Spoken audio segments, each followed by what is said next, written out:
Preview.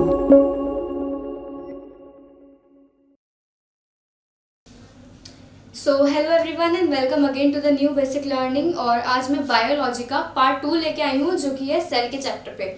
मैंने cell chapter का first part बना दिया है। अगर आपने पार्ट 1 नहीं देखा है तो पहले आप पार्ट 1 देख लें, मैंने लिंक डिस्क्रिप्शन बॉक्स में दे दी है।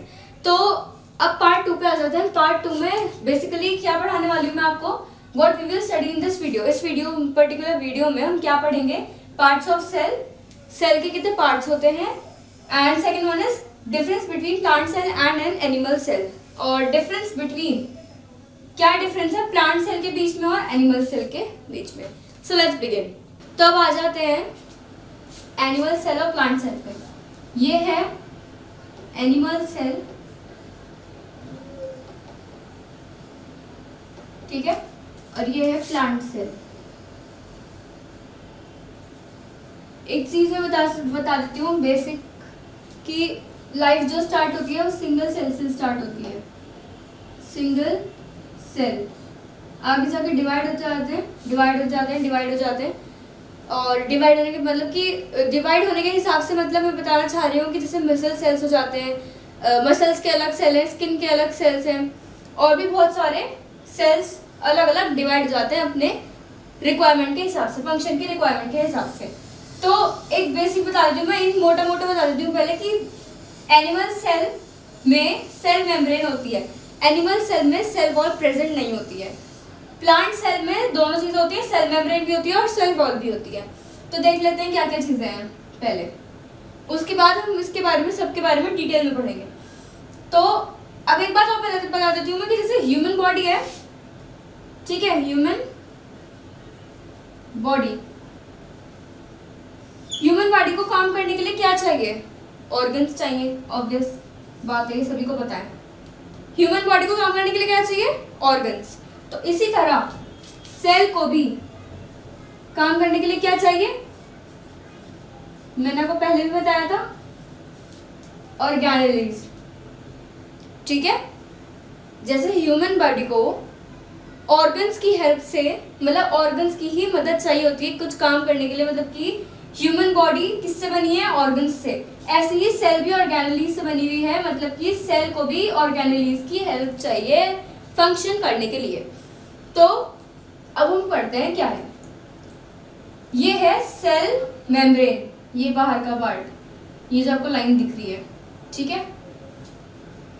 प्लांट सेल में सेल वॉल होती है जो कि एनिमल सेल में नहीं होती।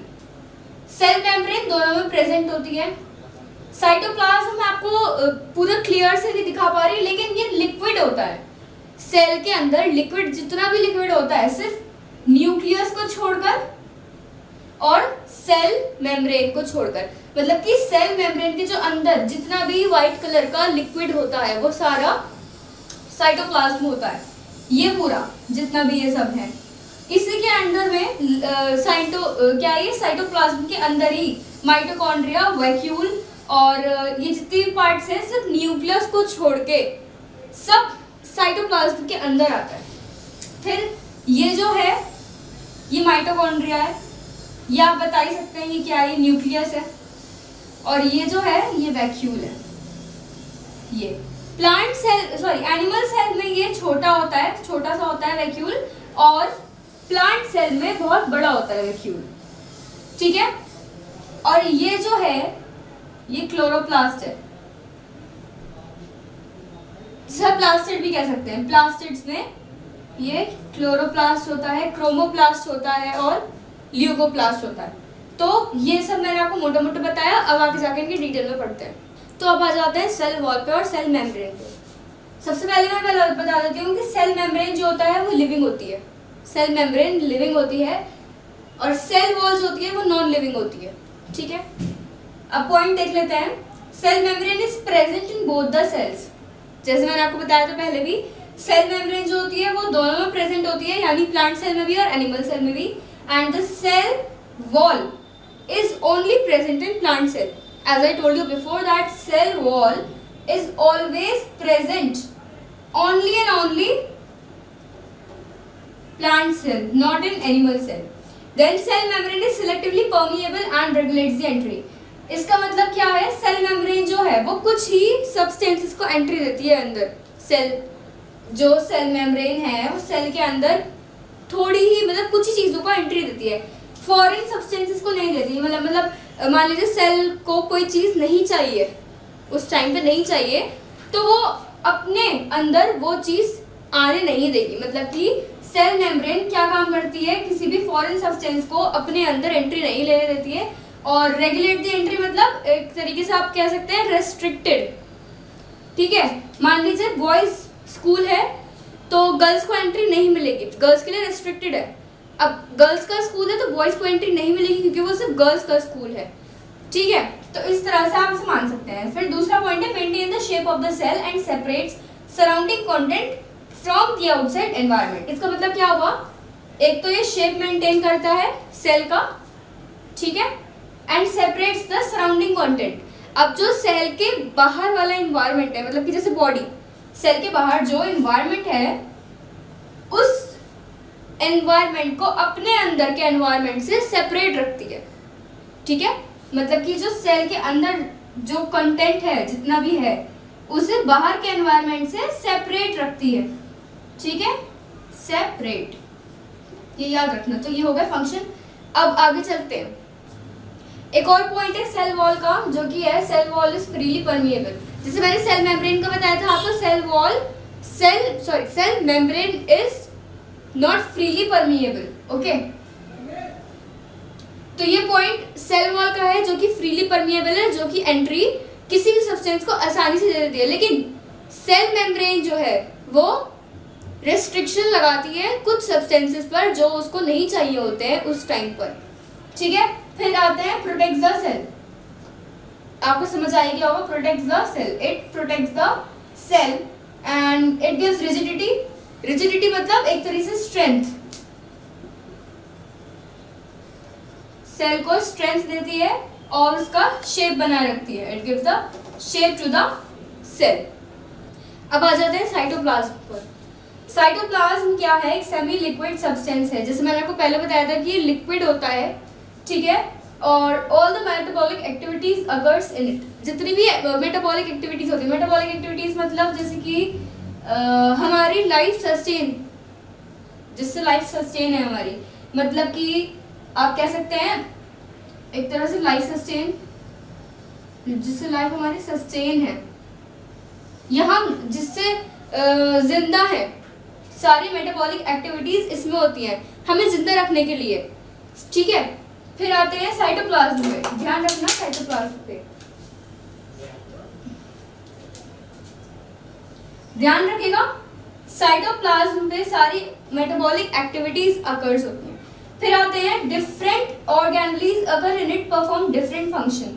इसका मतलब है जितने भी डिफरेंट ऑर्गेनेलीज साइटोप्लाज्म के अंदर होते हैं, मैंने आपको बताया था कि जितने भी सब्सटेंसेस या फिर जितने भी सारे ऑर्गन्स होते हैं सेल के अंदर ऑर्गन्स होते हैं ना, तो साइटोप्लाज्म के अंदर होते हैं सिर्फ न्यूक्लियस को छोड़कर और सेल मेम्ब्रेन को छोड़कर।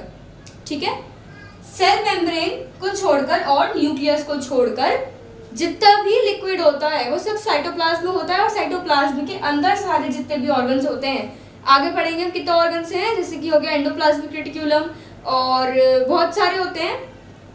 तो उसी तरह जितने भी सारे ऑर्गन्स होते हैं उसके अंदर वो डिफरेंट फंक्शंस परफॉर्म करते हैं, सबका अलग अलग फंक्शन होता है, वो परफॉर्म वहाँ कर रहे होते हैं। Now let's move to the endoplasmic reticulum, or you can say ER. Okay, so let's see, it is mainly present near the nucleus. ये आपको ज़्यादातर न्यूक्लियस के पास नजर आएगा और this is attached to ribosomes. ठीक है, राइबोसोम से अटैच होता है। मैंने आपको एंडोप्लाज्मिक रेटिकुलम कुछ ऐसे दिखाया था।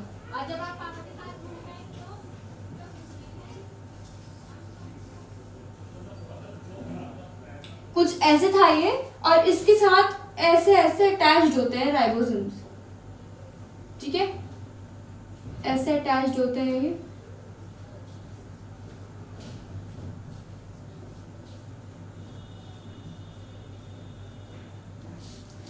तो ये होते हैं राइबोसोम्स, ये पार्ट। ठीक है, अभी इनको आगे जाके पढ़ेंगे हम डिटेल में। और कुछ होते हैं स्मूथ और कुछ होते हैं रफ। रफ वो होते हैं जिनके साथ राइबोसोम्स अटैच्ड होते हैं। रफ एंडोप्लाज्मिक रेटिकुलम ये होता है जिसके साथ राइबोसोम अटैच होता है, और स्मूथ एंडोप्लाज्मिक रेटिकुलम वो होता है जिसके साथ ये अटैच नहीं होते। राइबोसोम्स एंडोप्लाज्मिक रेटिकुलम पे अगर अटैच नहीं है तो वो स्मूथ होता है, और अगर ये अटैच होते हैं तो वो रफ कहलाते हैं। एक बात और बता देती हूँ, जो स्मूथ वाला होता है, स्मूथ यार helps in manufacture of fat, ये फैट बनाता है, ठीक है। स्मूथ एंडोप्लाज्मिक रेटिकुलम जो होता है वो फैट बनाता है। And in liver cells helps in detoxification, और लिवर सेल्स जो है हमारे लिवर के जो सेल्स होते हैं वो उसमें डिटॉक्सिफिकेशन का हेल्प करता है। फिर आते हैं acts as a supportive framework for the cell and helps in synthesis and transport of protein and fats, मतलब कि ये एक फ्रेमवर्क की तरह एक्ट करता है। It is a supportive framework for the cell and helps in synthesis, मतलब कि ये ट्रांसपोर्ट करने में, मतलब कि प्रोटीन्स और फैट्स को ट्रांसपोर्ट करने में और उनको बनाने में, प्रोटीन और फैट को बनाने में और उसको ट्रांसपोर्ट करने में सबसे ज्यादा हेल्प करता है। Now let's move to the ribosomes. Ribosomes मैंने आपको पहले भी दिखाया था, एंडोप्लाज्मिक रेटिकुलम में जो अटैच्ड होते हैं वो रफ होते हैं, और जो अटैच नहीं होते हैं वो स्मूथ होते हैं। ओके, इतना हमने पढ़ लिया था। अब इनके बारे में पढ़ लेते हैं। Some ribosomes are free in cytoplasm. Cytoplasm में कुछ राइबोसोम्स ऐसे होते हैं वो फ्री होते हैं। राइबोसोम्स में मैंने आपको दिखाया था राइबोसोम्स अटैच्ड होते हैं इस तरह, है ना, और अगर अटैच नहीं होते वो स्मूथ होते हैं, और अटैच्ड होते हैं रफ होते हैं। कुछ राइबोसोम्स फ्री होते हैं, मतलब ऐसे भी होते हैं फ्री, ऐसे दिख जाएंगे आपको कुछ कुछ राइबोसोम्स साइटोप्लाज्म में। मैं ऐसे देखने के लिए नहीं कह रही कि आप नेकेड आई से देख लेंगे, लेकिन कुछ फ्री होते हैं, ठीक है। फिर आते हैं and some are attached to the ribosomes, तो पढ़ लिया।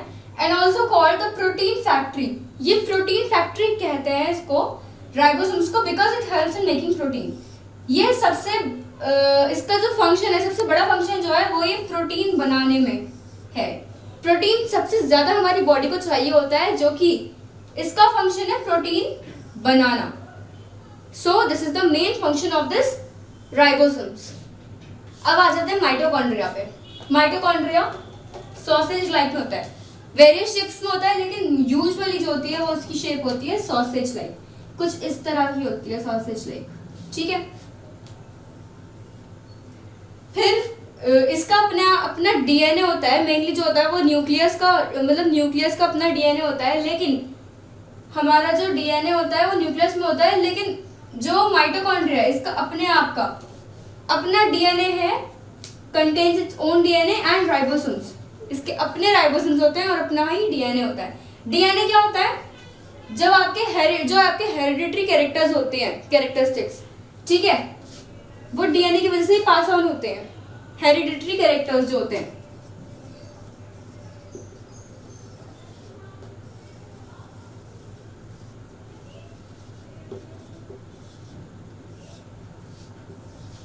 कुछ लोग आपसे कहते होंगे कि इसकी आंखें इसके पापा से मिलती हैं, या फिर इसके लिप्स जो हैं वो उसकी मम्मी से मिलते हैं, तो यही जो कैरेक्टरिस्टिक्स होते हैं ये डीएनए की वजह से पास ऑन होते हैं, ठीक है।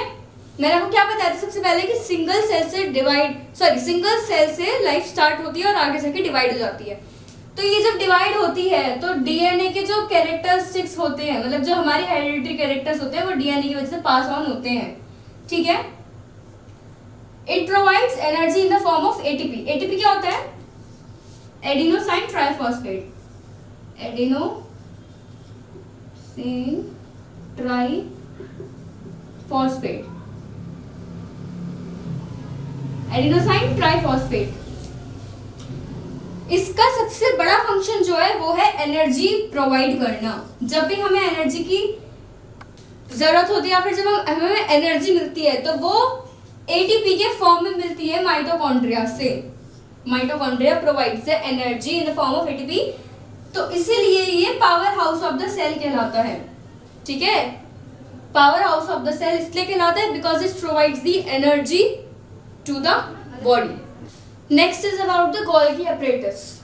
गोल्गी एपरेटस, ठीक है, ये ट्यूबल्स से, वेसिकल्स से, वैक्यूल्स बना होता है। It consist of tubules, vacuoles and vesicles. और इसका सबसे बड़ा काम क्या होता है? सिंथेसाइज एंड सिक्रीशन,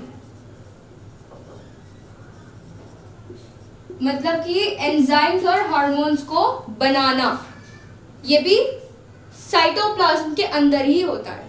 ठीक है, सबसे बड़ा फंक्शन है इसका एंजाइम्स और हार्मोन्स को बनाना। Now let's move to the lysosomes. Lysosomes it protects the cell, mainly it protects the cell. ठीक है, ये सबसे ज्यादा प्रोटेक्ट करता है सेल को and it contain digestive enzymes.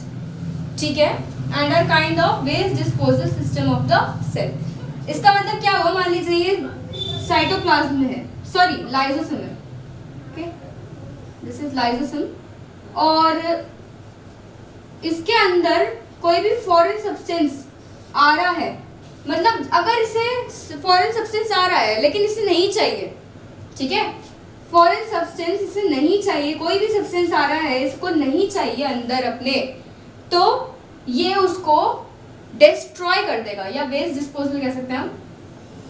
कोई वेस्ट डिस्पोजल, वेस्ट आ जाता है तो उसे वेस्ट को इसको डिस्पोज कर देता है, और ये क्या कैसे करता है, ये डाइजेस्टिव एंजाइम्स बनाता है कुछ उसके फॉर्म में, ये उस फॉरेन सब्सटेंस पर एक्ट कर कर उसको डिस्ट्रॉय कर देता है। ठीक है, जैसे मैंने आपको बताया then enzyme destroy and digest foreign substances around them. ठीक है, and known as suicide banks. ये सुसाइड बैंक्स क्यों कहलाया जाता है, क्योंकि मान लीजिए ये है लाइसोसोम जो भी है, ठीक है, लाइसोसोम है ये, अगर ये लाइसोसोम जो है ये मान लीजिए सेल है, ठीक है, लाइसोसोम मत मानिए, सेल मान लीजिए, सेल जब डैमेज हो जाता है या फिर ये इसके अंदर इतनी ताकत नहीं होती या फिर ये मरने की हालत में हो जाता है, ठीक है, जब ये डिस्ट्रॉय हो जाता है, पूरी तरह से खराब हो जाता है, डैमेज हो जाता है, तो लाइसोसोम अपने आप इसे खत्म कर देता है। ठीक है, अपने आप सुसाइड कर लेता है, इसे सुसाइड बैंक्स कहते हैं, एक तरह से आप ये भी मान सकते हैं। कोई भी सेल अगर उसकी हालत नहीं है काम करने की या फिर वो डैमेज हो चुका है, तो लाइसोसोम क्या करेगा, लाइसोसोम अपने आप ही पूरे सेल को डिस्ट्रॉय कर लेगा, okay, and thus it is called suicide bank. अब देख लेते हैं सेंट्रोसोम और सेंट्रियोल्स क्या होते हैं। It is only present in animal cell. Centrosome जो होता है वो सिर्फ एनिमल सेल में ही होता है। सेंट्रोसोम कुछ इस टाइप का होता है, जैसे ये सर्किल है, ठीक है,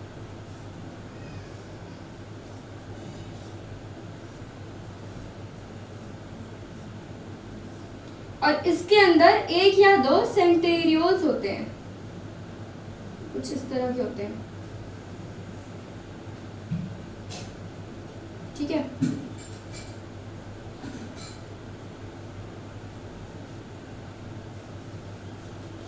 इस टाइप में कुछ सेंटेरियोल्स होते हैं और ये जो है ये सेंट्रोसोम है, centrosome, okay. It consist of 1 or 2 centrioles, जैसे मैंने बताया, and function is to regulate cell division.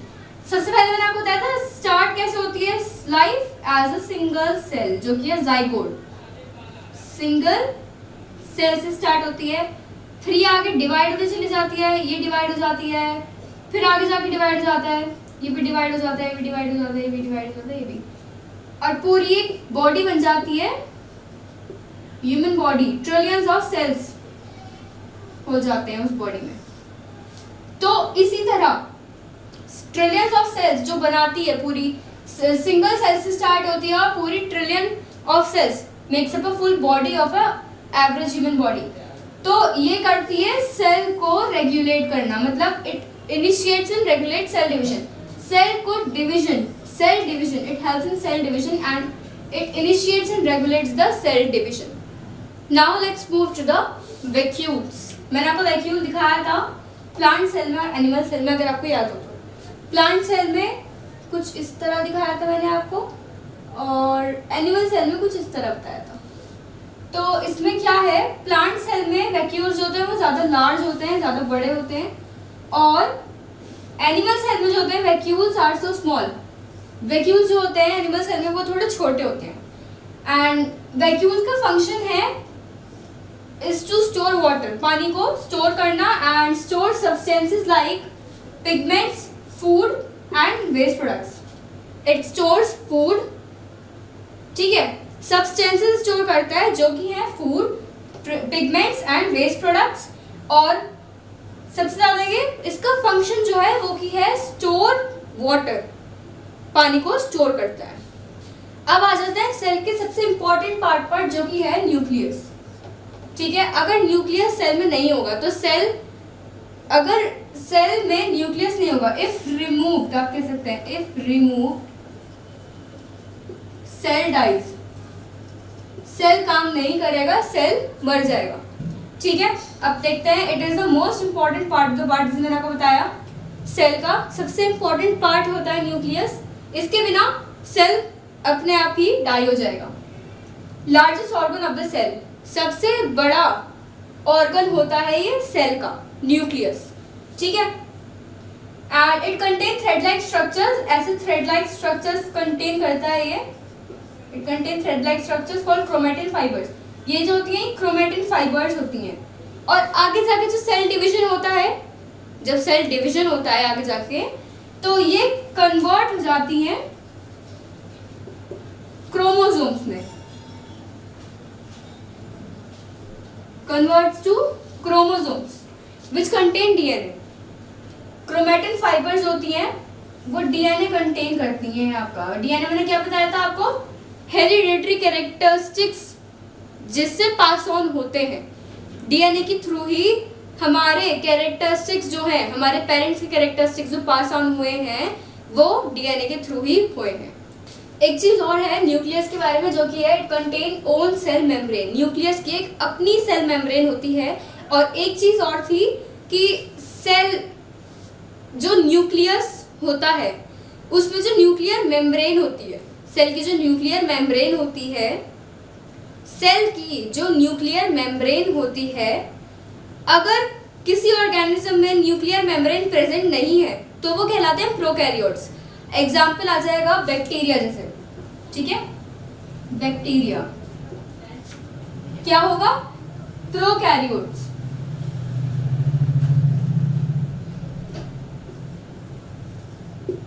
ठीक है, और दूसरा है अगर सेल में न्यूक्लियर मेम्ब्रेन प्रेजेंट है, उस ऑर्गेनिज्म में न्यूक्लियर मेम्ब्रेन प्रेजेंट है तो वो कहलाते हैं eukaryotes.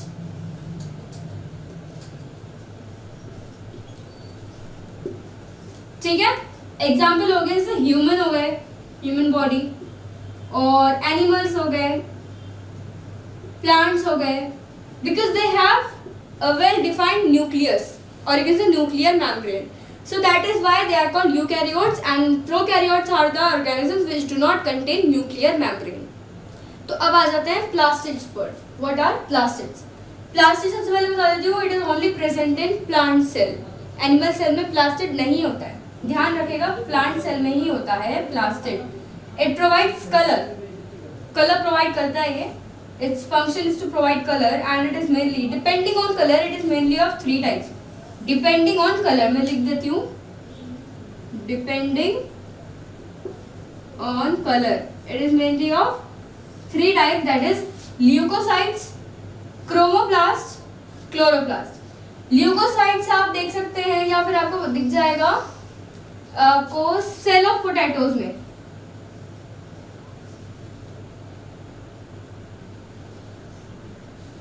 Potatoes, okay, it is colourless, colourless. ठीक है, फिर आता है क्रोमोप्लास्ट पे। क्रोमोप्लास्ट में आपको दिख जाएंगे पेटल्स, फ्लावर्स के पेटल्स जो होते हैं, और फ्रूट्स में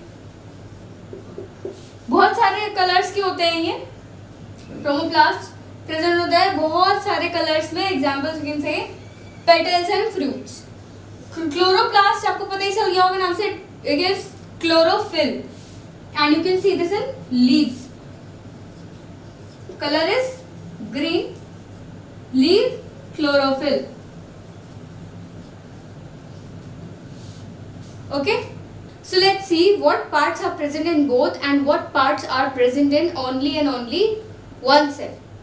प्लांट सेल में हमें सेल वॉल मिलती है और जो कि एनिमल सेल में नहीं होती है। ठीक है, पहले हम देख लेते हैं क्या क्या नहीं है, क्या क्या है। प्लांट सेल में सेल वॉल होती है, एनिमल सेल में सेल वॉल नहीं होती है। ठीक है, इसमें वैक्यूल जो होता है वो लार्ज होता है प्लांट सेल में, और एनिमल सेल में वैक्यूल जो होता है वो स्मॉल होता है। क्लोरोप्लास्ट प्लांट सेल में होता है। फ्लैगेला होती है जो मूवमेंट प्रोवाइड करती है सेल को, इट प्रोवाइड्स मूवमेंट। ठीक है, मूवमेंट टू द सेल, ये सेल को मूवमेंट प्रोवाइड करती है। तो ये प्लांट सेल में सिर्फ गैमीट्स में फाइंड होती है और एनिमल सेल में फ्लैगेला होती ही है। ठीक है, बट प्लांट सेल में प्रेजेंट होती है लेकिन सिर्फ गैमीट्स में। It means that reproductive cells में। ठीक है, रिप्रोडक्टिव सेल्स में, रिप्रोडक्टिव सेल्स से मतलब स्पर्म में या ओवम में। ठीक है, ये हो गया। अब बोथ में देख लेते हैं क्या क्या चीजें दोनों में प्रेजेंट है, दोनों में सिमिलर है। माइटोकॉन्ड्रिया दोनों में प्रेजेंट होता है, सेल मेम्ब्रेन भी दोनों में प्रेजेंट होती है, गोल्गी अपरेटस भी दोनों में होती है, rough and smooth endoplasmic reticulum दोनों में होता है, न्यूक्लियस भी दोनों में होता है, साइटोप्लाज्म भी दोनों में होता है और राइबोसोम्स भी दोनों में होते हैं। So we are done with the chapter. At last मैं आप सबसे यही कहना चाहूंगी, अगर आपको मेरी वीडियो पसंद आई हो तो इसे लाइक करें, शेयर करें और कमेंट सेक्शन में ज़रूर बताएंगे कैसी आपको वीडियो लगी मेरी। And subscribe our channel, hit the bell icon to get more latest updates. Thank you for watching.